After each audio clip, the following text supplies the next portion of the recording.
Okay, so good afternoon to everyone. So let us begin today's lecture. Okay, so just a couple of announcements.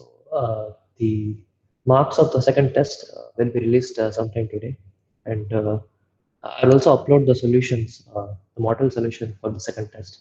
The solution will be uploaded on Moodle. So you can go through the solution. I won't discuss it in class. It's fairly straightforward, and the marks will be released today. And again, right, you can, if you have any questions or doubts, then you can contact the respective TA, right, who has corrected the paper and the test. And yeah, if you still have queries, then you can of course contact me as well. Okay, so let's continue from where we left off yesterday. We were looking at this concept of quotient automaton. So the question that we are trying to answer, right, is that how do you find the minimum DFA which accepts a given language? So if you're given a regular language, you can. So there are many DFAs, right, which accept that language. But how do we find out which is the smallest DFA, which contains the smallest number of states? Okay.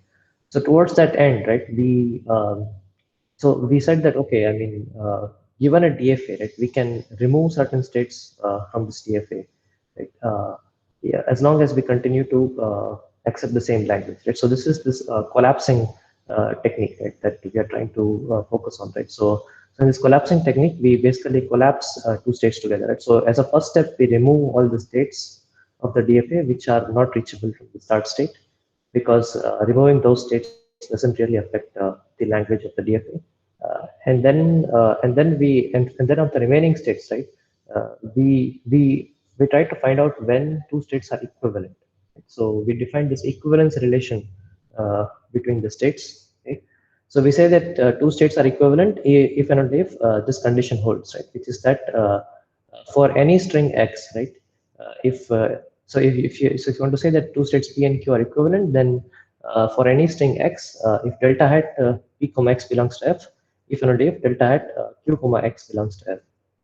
So intuitively, right, what this relationship is saying, right, is that we are trying to collapse the states p and q. Right? So after collapsing, they will become a single state. Okay? So now, if you want to make sure that the language remains the same, right, then there cannot exist a string x which would take the state p to a final state and the state q to a non-final state, right? Or vice versa, because after collapsing them together, right, we know that any string x, right, is going to take is going to take the automaton from that collapsed state to a single state. Okay, because this is a deterministic finite automaton, and therefore, right, there should not be a string which can sort of distinguish the two states, right? So if there was a string x such that it took one of the states p or q to a final state and the other one to a non-final state, then it would not be safe to collapse those two states together, right? Because otherwise we cannot. So otherwise we will not be sure, right, whether or not to accept the string or to reject the string. So we cannot do both of them simultaneously, and so that's why we said intuitively, right, this criterion actually makes sense. And uh, and so we basically went ahead with this criterion, right? So let's say that we define this relation between p and q, okay, which is an equivalence relation. So we show that this relation is reflexive, symmetric, and transitive, and we try to collapse all the states which are equivalent to each other into a single state. So, which essentially means that we take the equivalence class of every state. Right? So, an equivalence relation, right, partitions the set uh, into a bunch of equivalence classes, right? Where the equivalence class of P, right, is basically the set of all states which are equivalent to P. So all of these states will be collapsed together into a single state, and which will be the equivalence class of that state. So that's how we define the quotient automaton. Okay, and so in this quotient automaton, the states of the quotient automaton are equivalence classes of this relation, right? And we defined the transition function as well. Right? So this transition function, given an equivalence class P, right, and a string A, essentially it essentially goes applies the original transition function delta, right, to P comma A, and then it takes the equivalence class of that corresponding state. Similarly, the equivalence class, the start state S prime of this quotient automaton is the equivalence class of the original start state, and the set of final states of this quotient automaton, which is F prime, are the set of equivalence classes of the final states of the original automaton. So this is how we define the quotient automaton, and we also showed that this definition makes sense, right? So for that, we proved two lemmas.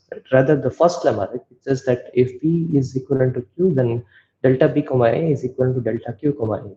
So this one would make sure that this transition function delta is well defined, because we define this delta prime, right, of this equivalence class of P and A to be the equivalence class of delta of P comma A. Which means that if two states are in the same equivalence class, then after applying the symbol A, they must continue to remain in the same equivalence class. Okay. And similarly, we also proved this lemma too. Right? It says that if P is a final state, then the equivalence class of P, if and only if the equivalence class of P is the equivalence class of P is in F prime, which is the final state of the quotient automaton. So, are there any questions regarding yesterday's lecture?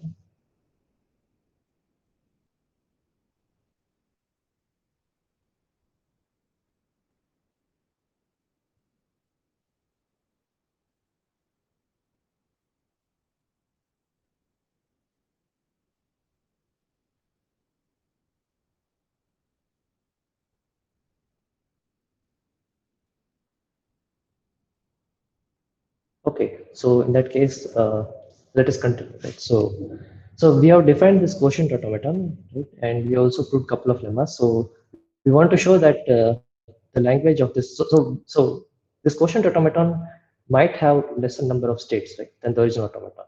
So it might have the same number of states of the original automaton, but it will definitely not have the number of states in the quotient automaton will definitely not be greater than the number of states in the original automaton. So next thing that we want to show is that this automaton, this quotient automaton, actually accepts the same language as the original automaton. Uh, and in order to show that, right, will prove this lemma. So this lemma says that delta hat prime. So this is, so you can read this as delta prime hat of this equivalence class of P comma X is the same as delta hat of P comma X and then its equivalence class. Okay. So essentially, it is saying that if you process the string X in the quotient automaton, beginning from some state, which is the equivalence class of P, right, then that's the same as processing the string in the original automaton, okay, which is delta hat of P comma X, and then taking the corresponding equivalence class. Okay. So that's what this statement is saying. Okay, so let's try to prove this now. Okay. So we will, so as usual, right, we will try to prove this using induction on the length of X. So we consider the base case, which is that this X is empty. The X is the empty string. Okay. So in this case, delta hat prime of this P comma epsilon. Right? So this is by definition equal to P, and delta hat of uh, P comma epsilon and its equivalence class. Right? So delta hat of P comma epsilon is again just P. So therefore this is also P. So the base case is trivial here. Okay. So let's consider the inductive case.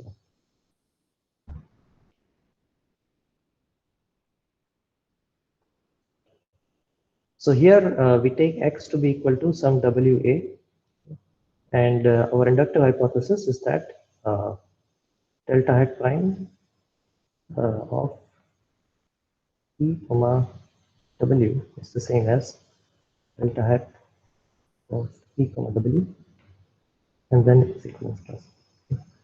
So let's try to solve how delta hat prime of P comma WA. Okay. So I can use the definition of the extended transition function delta hat. Right? So if I use the definition, right, then I will get delta hat prime of rather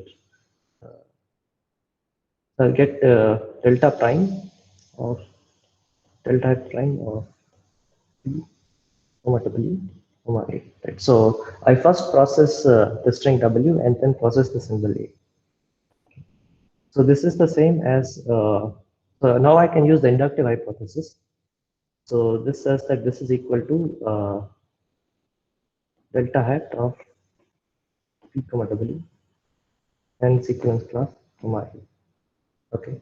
So now what is this? What is delta prime of the equivalence class of delta hat P comma W comma A? So this is, so remember that I can now use the definition of delta prime here. Okay. So this equivalence class of delta hat of P comma W is going to be some state, okay, in the quotient automaton, and I'm trying to find out what will be the new state if I apply the symbol A on it, right? So by definition, right, we said that, so let's look at the definition now of what was delta prime. Right? So we define delta prime of some P comma A to be equal to the equivalence class of delta of P comma A. Right? So therefore, this is going to be equal to delta, right, applied on delta hat of P comma W comma A and its equivalence class. And we know, right, so this is the same as the equivalence class of delta hat of P comma W A. Okay, and this is exactly what we're trying to show. Okay, so this is the proof of the statement. Okay, so are there any questions regarding this proof?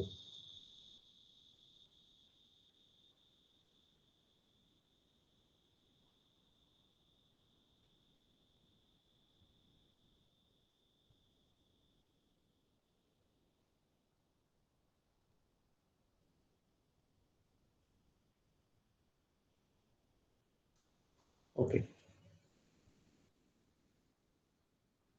So now we have proved all the requisite lemmas, right, which will actually finally help us to show that the language of the original automaton is the same as the language of the quotient automaton.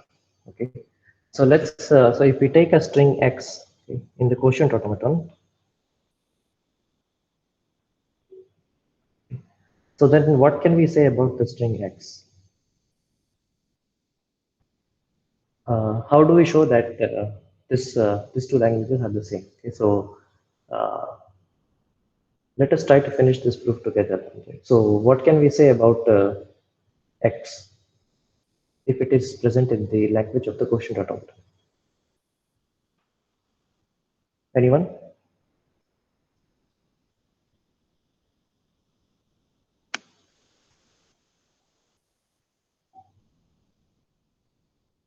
Okay. Yeah, that's what we are trying to show, right? That x is in Lm. So that's what we want to prove. But how do we go from here to there? That's the question, right? So what is the accept? When do we say that a language is present? Or when do we say that a string is present in the language of an automaton? Okay, so Aaron is saying that delta prime hat of s comma x must be in f prime. Okay, so let me write that down. So so basically, Alan is saying that if the string x is present in the language of the automaton, it must take the start state to one of the final states. Right? So this means that delta prime hat of the start state comma x must belong to one of the final states. Okay. So what can we do next?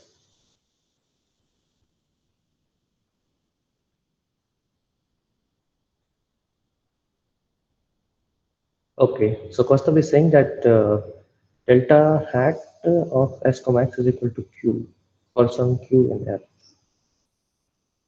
Okay. So then what? Okay. So Alan is saying we can use the previous lemma. Yeah. So we can directly use the previous lemma. Right? So notice what was the statement of the previous lemma. So it said that if you're applying this delta hat prime, right, on some equivalence class of p and x, then that's the same as actually applying delta hat on p comma x and taking its equivalence class. Right? So this is going to be the same as applying delta hat on s comma x and then taking its equivalence class, and so this belongs to f prime. Okay. So now what can we do next? So this is very similar to the statement of lemma 2. It said that if you have some state P, right, and its equivalence class is in F prime, then P should belong to F. So this means that, so in this case, this is P, right? So this should belong to F. So delta hat of S comma X should belong to F. Okay. And what does this mean? Right, so this exactly means that X belongs to the language of N, which is what we are trying to show.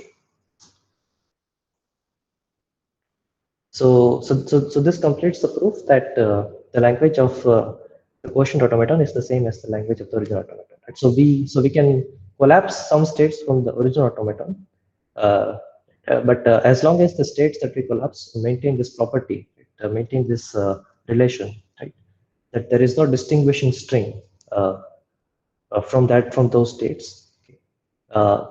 Right, then we can collapse those states and get the quotient automaton, and the language of this quotient automaton will be the same as the language of the original automaton. So now we have a way of reducing, right, or minimizing, not minimizing, right, so of reducing the number of states in the automaton.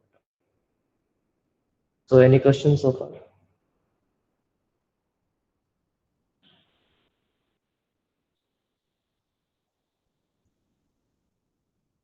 Okay, so I would advise everyone, right, to also take notes, right?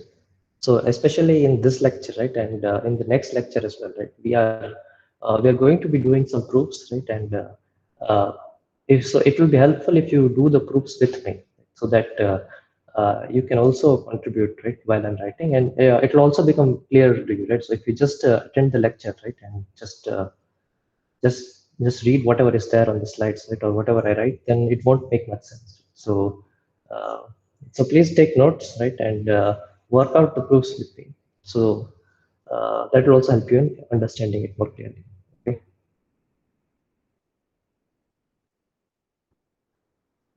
Okay. So now that we have this quotient automaton, right? Uh, so there is this question, right? That what happens if we apply the same procedure in the quotient automaton? Okay. So is the quotient automaton the minimum automaton that can be obtained from the original automaton, right? Or maybe we can even further reduce the states in the quotient automaton. Okay. So let's say that on the quotient automaton itself, right, we define this relation, right? So remember that the states of the quotient automaton are equivalence classes of the original of the states of the original automaton, right? So on the states of the quotient automaton, we further define this relation. Right? So this relation is the same, or is the counterpart of this equivalence relation, right? That we defined on the states of the original automaton. Right? So we say that two states of the quotient automaton, this P and Q, are related if and only if there is no distinguishing string, which means that for all strings x, if x takes P to F prime, then x also takes Q to F prime, and vice versa. So all we have done, right, is that we have basically applied the same relation which we applied on the original automaton on this quotient automaton. Okay.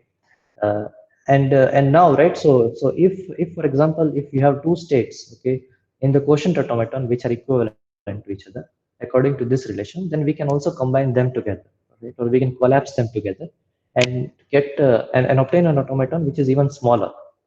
Okay. So let's say if we can actually do that or not, or will it be the case that we cannot do that? So what happens if we define this relation, right? So let's look at both the left hand side, right, and the right hand side. Okay. So so we have written that delta prime hat of this P comma X belongs to F prime if and only if delta prime hat of Q comma X uh, belongs to F prime. Okay. So what can we do here, right? So I can use the previous lemma, right? I can use lemma 3, right? So if I use lemma 3, then I will get, so this will be the same as delta hat of P comma X and its equivalence class belongs to F prime if and only if delta hat of Q comma X and its equivalence class belongs to F prime. Okay. And then I can use lemma 2 here, right? So if I use lemma 2, then I will get that delta hat of p comma x will belong to f if and only if delta hat of q comma x belongs to f. But this is exactly the definition of the original equivalence relation, right? That we defined on the states of the original automaton. So this would mean that P is basically equivalent to Q. Okay. So if P is equivalent to Q, then that means that the equivalence classes are the same. So the equivalence class of P is actually equal to the equivalence class of Q. So essentially, we started with this new equivalence relation, right?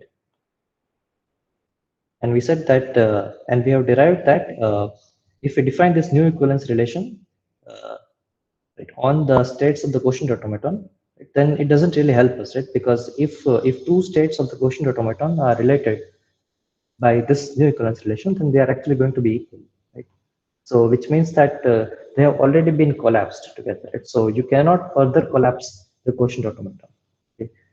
And this means that you cannot further minimize the quotient automaton. Right? So in some ways, the quotient automaton is the smallest automaton that you can obtain from the original automaton, which accepts the same language.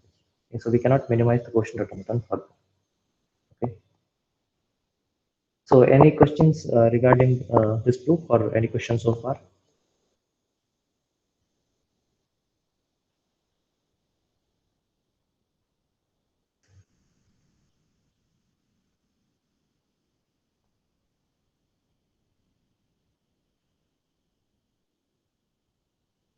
Okay, Vinit is asking, does it claim to be the mid-object? So far we have not made that claim, right? So the only claim that we have made is that if you begin with some DFA, right, for the language, then you can collapse the states of this DFA using this equivalence relation just once, okay? And then you will get some automaton, and that is the smallest automaton that can be obtained from the original automaton, right? So that is the smallest DFA that can be obtained from the original DFA while still maintaining the same language. Right? So we have not made that claim that it is the smallest DFA. So we will slowly go towards that claim as well.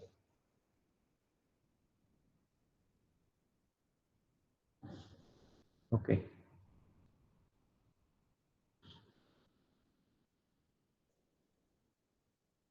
Any more questions?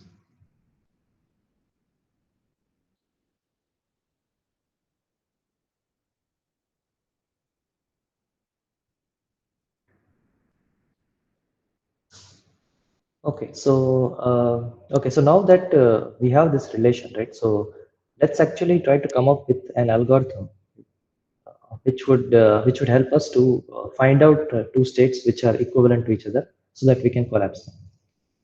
So this is the algorithm for minimizing the number of states in the DFA. So this algorithm proceeds as follows, right? So given the DFA, we basically construct a table with all pairs of states. And then what we do, right, is that so we are trying to find out whether or not two states are equivalent to each other, right? Which means that whether or not there exists a string which can distinguish them. Right? So that's exactly what we do. Right? So if we find a string that distinguishes two states, okay, which means that it takes one of the states to an accepting state and the other one to a non-accepting state. One of the states to a final state and the other one to a non-final state, then we mark that pair. So initially, all the pairs are unmarked in the table. Whenever we find a distinguishing string between two states, we are going to place a mark on that pair corresponding to the on the cell corresponding to that pair in the table, and then we'll keep on doing this, right? So we'll keep on marking all those states which are not equivalent to each other, right? Because there exists a distinguishing string. And we'll keep on doing this until we can no longer find another pair, right? Or until we can no longer find another string which distinguishes another pair. Okay, so at that point, all the pairs which are not marked, they will be equivalent to each other, and they can be collapsed. So the algorithm is basically a recursion on the length of the shortest distinguishing string. So let's give some more details of this algorithm. So in the beginning, right, we said that all the pairs are going to be unmarked. So we will first mark a pair of states, okay, if exactly one of them is a final state.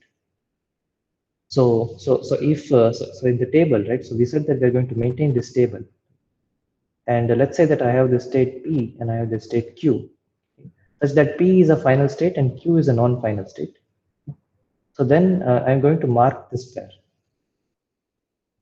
So I know that these two states, P and Q, right, are definitely will never be equivalent to each other, right?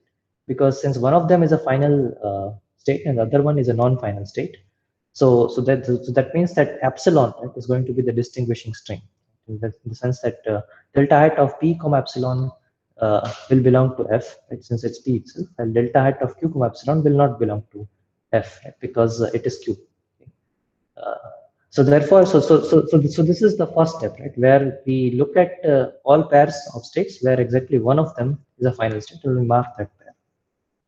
So now in the next step, right, we will mark two states Q and R, okay, such that there is some input symbol A, okay, and this pair delta of Q comma A and delta of R comma A is marked.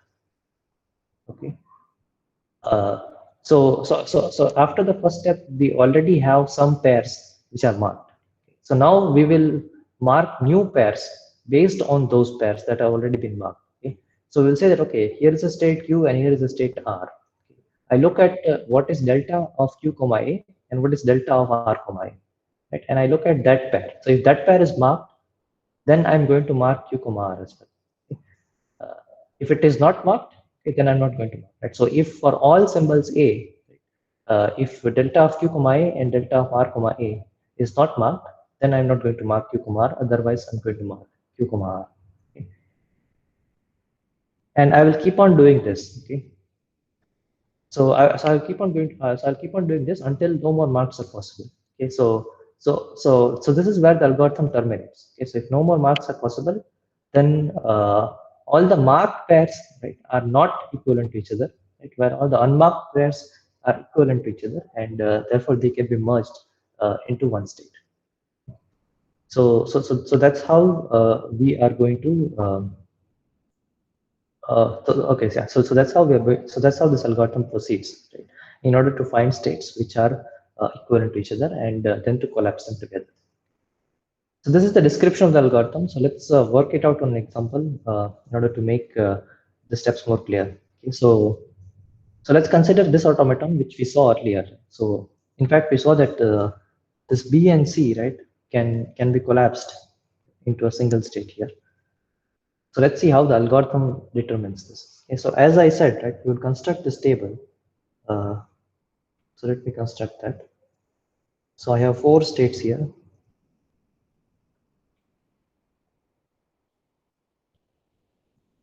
So notice that a pair of states where both the states are equal, right, can never be marked, because by definition, right, I mean, you cannot distinguish two states which are equal, because they will, so both of them will always take you to either a final state or a non-final state. Okay. So that's why I'm going to cross out this line. Okay. So I'm not going to mark any of this cells on the diagonal, because those cells, right, correspond to a pair of states which are equal, and they will never be marked. Uh, so since we already know that they are equivalent to each other. Okay. So in the very first step of the algorithm, right, we mark all those pairs where exactly one of them states is a final state, right? So D is a final state here, and A, B, C are non-final states. So that's why I'm going to mark the pairs AD, BD, and CD, because exactly one of those exactly one of the states in those pairs is a final state. So let's mark that. So I'm only going to mark in the lower half of the table, because this relation is symmetric, right? As we already said, this is an equivalence relation. So it doesn't make sense to mark both AD and DA. It's the same thing. So at this point, I have marked AD, BD, and CD because D is a final state, ABC are non-final states. So that's the very first step of the algorithm. Okay. So now, I will. So based on these marks, right, I will look at other states or other pairs of states that I can mark. So what is the so what's another pair of states which I can mark based on these based on the states that based on the pairs that I've already marked.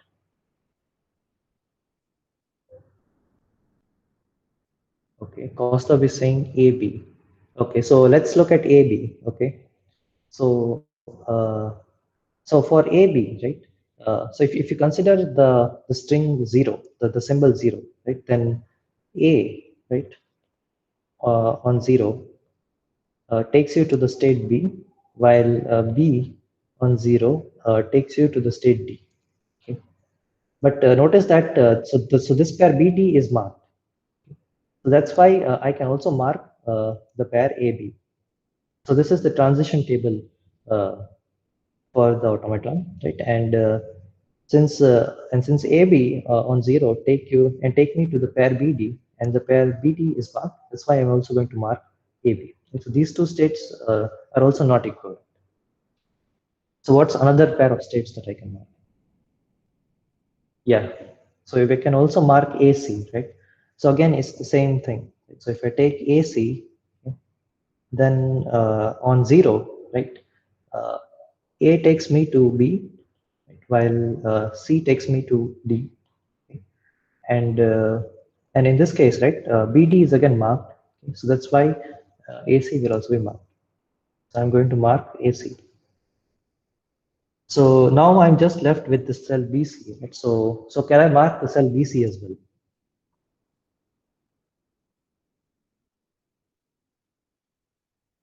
So let's see what is the transition table for BC, right? So BC, right, on zero, uh, B and C both take me to D, while on one, they also take me to D. Okay. So the pair DD, right, is not marked, right? So this is because the pair, I mean, D and D are basically equivalent to each other, right? They are equal to each other. So that's why I cannot mark the pair PC, right? Because there is no symbol for which it takes me to a marked pair. Okay. So that's why I cannot mark BC, uh, and therefore I cannot mark any more pairs now. Okay, so this is the final step of the algorithm. Right? So the algorithm is terminated, and as you can see, right, that since the pair BC is unmarked, I can collapse B and C together, and that's and that will be the quotient automaton corresponding to this automaton. So is the algorithm and the example clear to everyone?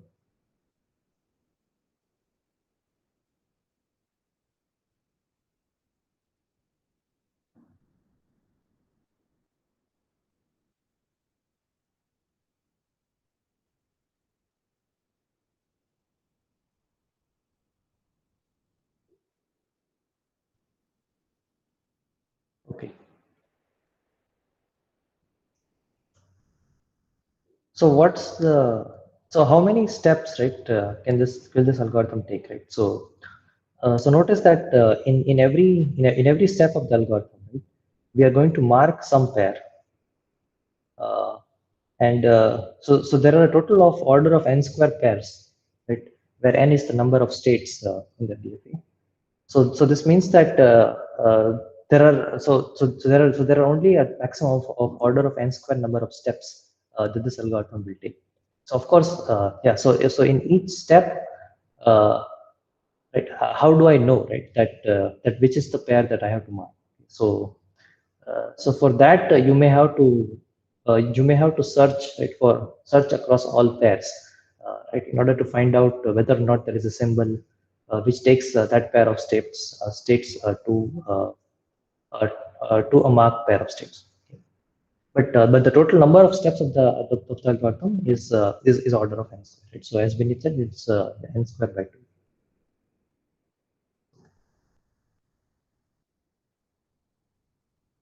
Okay, so let's try to reason about the correctness of this collapsing algorithm. So okay, so we have this algorithm, right? But how do we know that it actually constructs the quotient automaton? Okay. So we can show that given a pair of states P and Q, it's if this pair of states P and Q is marked by the algorithm, then this happens if and only if P is not equivalent to Q. Okay. So this is according to the equivalence relation, right, between states that we defined previously, right, for the quotient automaton. Okay. So right. Yeah. So this statement is saying that if a pair of states P and Q is marked by the algorithm, then that can happen if and only if P is not equivalent to Q, right? Which means that at the end of the algorithm, right, uh, when we have pairs of states which are not marked, then they will be equivalent to each other. Okay? And this is true for every pair of states that are equivalent to each other. So that's why after the algorithm, whatever you get is actually the quotient automaton. Okay? So again, you can formally prove this as well, right? So you can prove this using induction, right? So in particular, right, if you want to prove the direction from left to right, then you do induction on the number of steps of the algorithm. So you have to show that. So if you're trying to prove from left to right, so which means that you're trying to show that if a pair of states is marked by the algorithm, then P is not equivalent to Q. Okay. So you do induction on the number of steps of the algorithm. So you say that okay, step number 0, uh, we know that we mark all pairs of final and non-final states. So they are obviously not equivalent to each other. And then you use the inductive hypothesis, right? So you say that okay, if at some step k, a pair of states are marked, then right, then they are not equivalent to each other, right? Then any pair of states that are marked at step k plus 1 are also not equivalent to each other. And in order to go from right to left, right, which is that if P and Q are not equivalent, then they will definitely be marked by the algorithm. You can do induction on the length of the distinguishing string. So I'm going to leave these two as homework, right? So you can try to do these proofs on your own. So so the point of doing this is that you would then have formally proved, right, that this algorithm is actually correct and in fact constructs the quotient automaton. Okay. So any questions so far?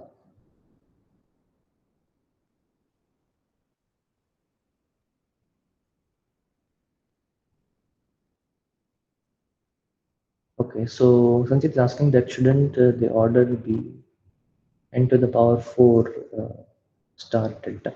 Yeah, yeah. So that's correct. Right? So uh, the total complexity, right, is going to be order of n to the power 4, right? Because I'm just saying that the total number of steps of the algorithm, right, are order of n square.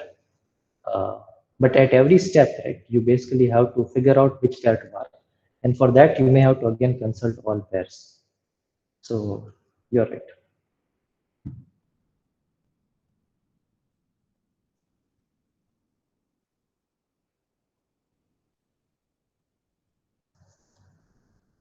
Okay. Any more questions?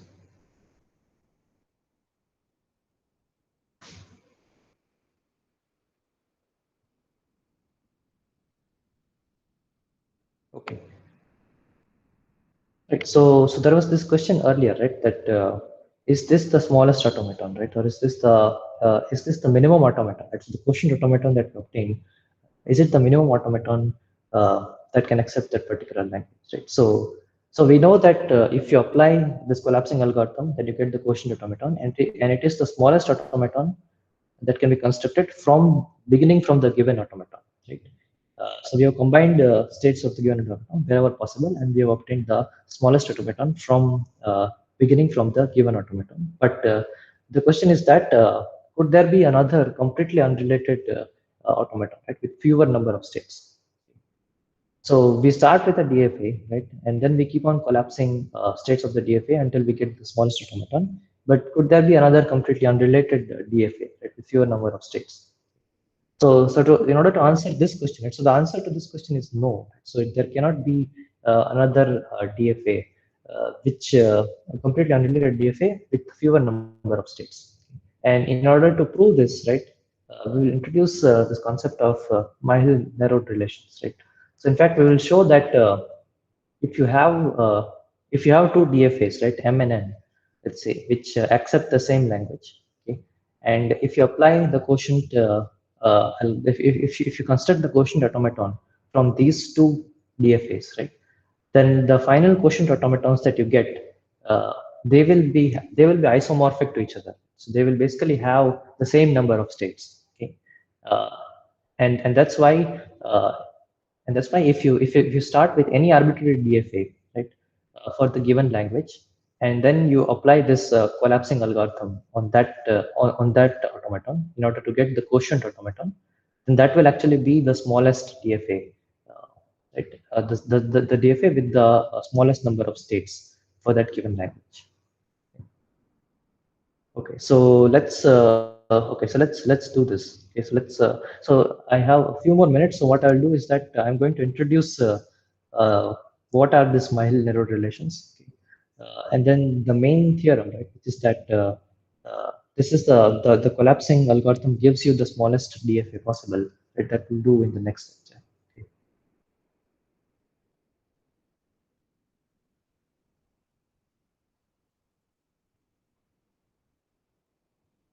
Okay.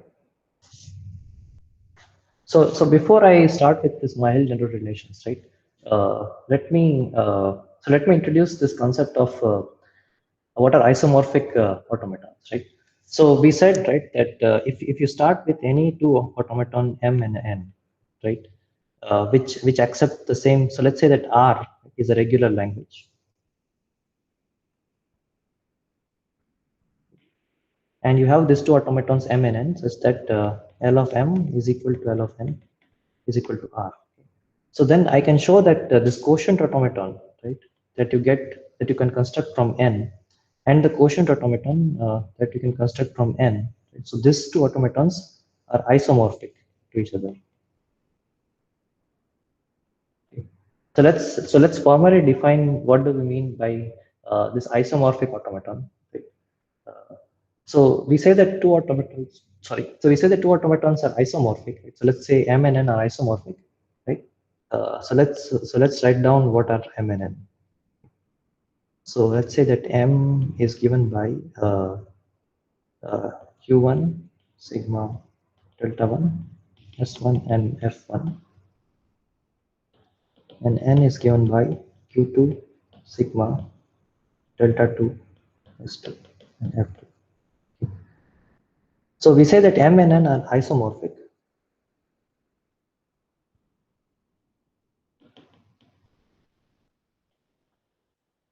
Right? So if there exists a function, so let's call this as F, from the state space of M to the state space of N, right? Such that we'll have some constraints on F, right? So F is 1 to 1 and on to.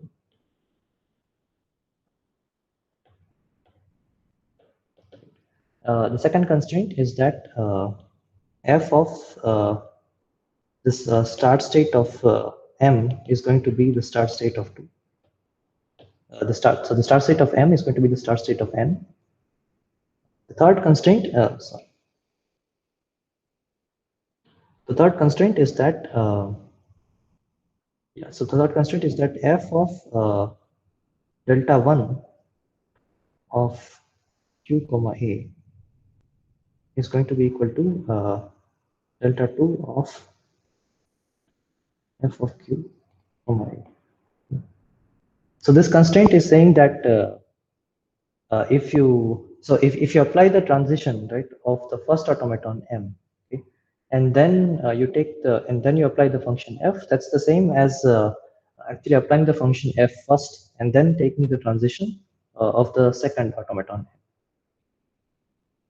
And the fourth constraint is that if the state Q is in F1, if and only if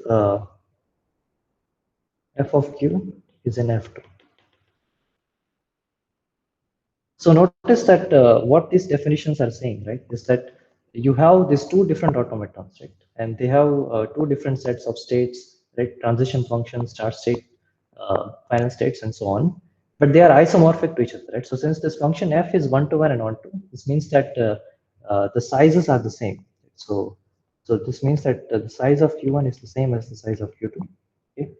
Uh, and there is a correspondence not only in terms of the states, right, but also in terms of the start states, the transition, and the final state. Right? So that the start state of the first automaton is basically related, right, to the start state of the second automaton. Similarly, the transitions are also related to each other, okay? And the final states are also related to each other. So essentially, these two automatons are just same, right? They have just been labeled differently. So, so the states, right, have been recognized by different elements, but underlying, right, underneath both these automatons are the same. Okay? So this is the definition of isomorphic automaton. So any doubts, questions regarding uh, this definition?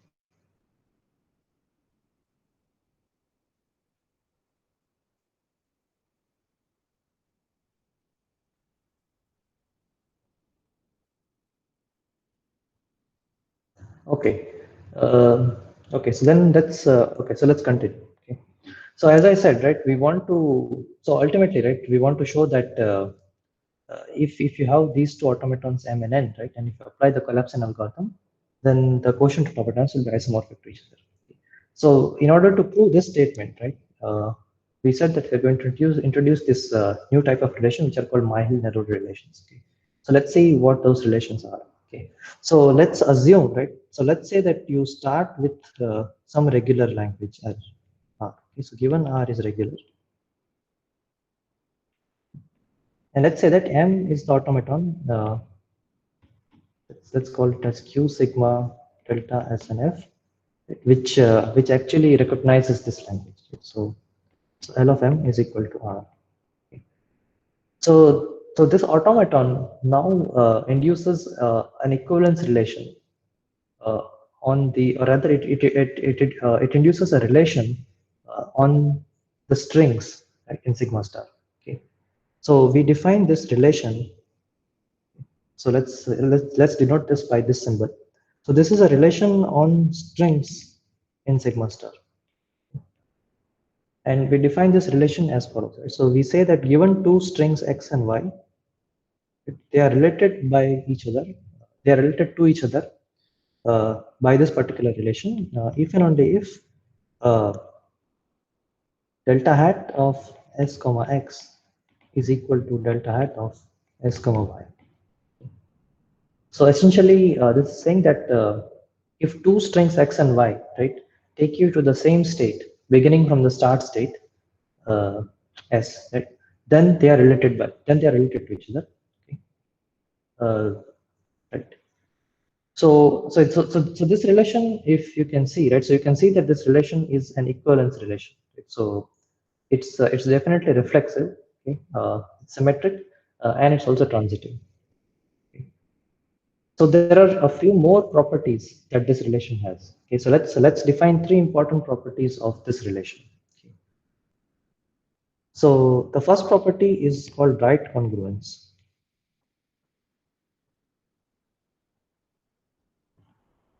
So this property is called right congruence, says that if x is related to y, then for all a in sigma, xa is also related to ya. Okay. So why is this true? So uh, why is this relation a right congruence?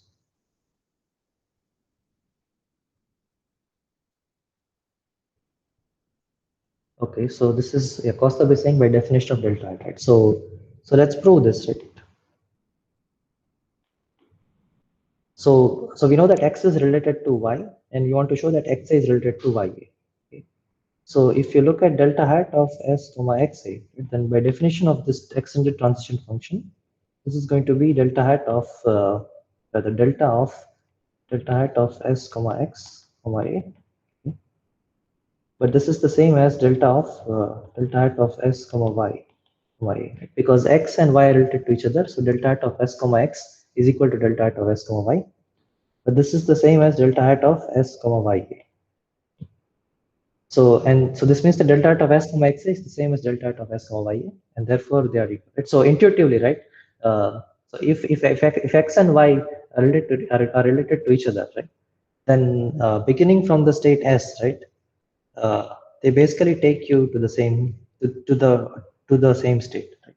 Which means that from if you add another symbol a, right, then they will also continue to take you to the same state. Right? So okay, so this property is called right continuous. Right? So why we are interested in this property, right, that will become clear later. Okay. So the second important property that this relation satisfies, right, is that it refines R.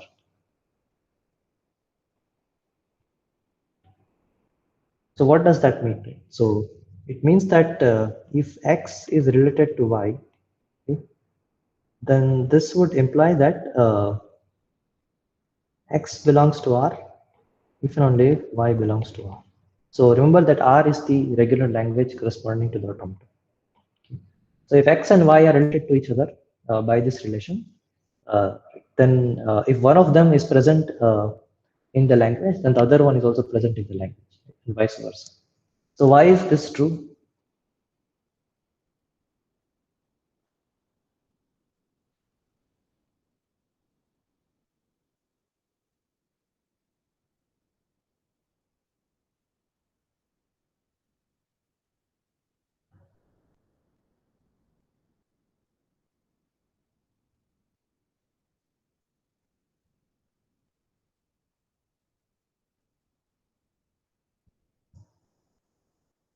Okay, because delta hat is the same on x and y. So either both are in the final state. Okay, definition of x. Okay. So Kaustav is saying that delta hat is same on x and y, and so either both are in the final state or not. So that is correct. So when we say that x and y are related to each other, right, that means that delta hat of s comma x is the same as delta hat of s comma y. Okay. So so consider this figure, right? So here x and y are basically taking you to the same state. Okay. So either this can be a final state or this can be a non-final state. Right? So if it is a final state, then both x and y will be in the language. If it is a non-final state, then both of them will not be in the language. Right? So so that's why it refines R. Okay. And the third property is that it is of finite index. Right? So it has finite index,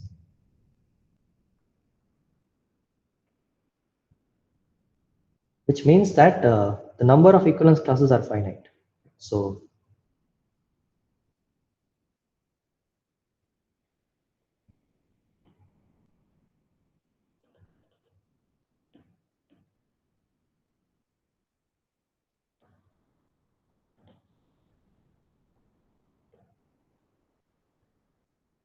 okay, so why is this true?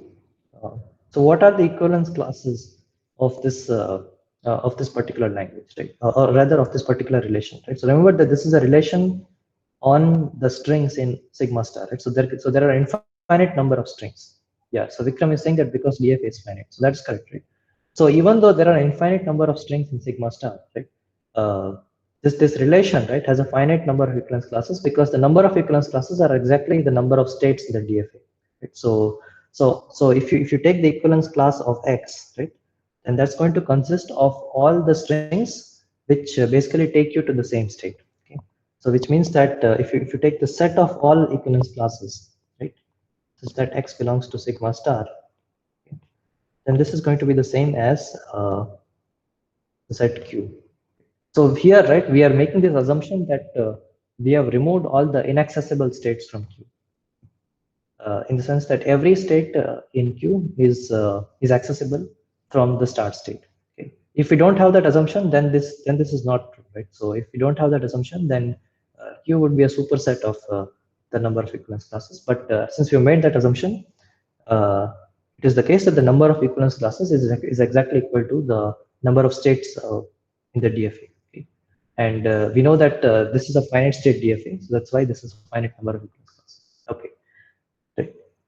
So just to revise, right? So we right. So we want to show that the two right, the DFA that's obtained after collapsing is the smallest DFA, and towards that end we defined what are isomorphic. What do we mean when we say that two DFAs are isomorphic to each other?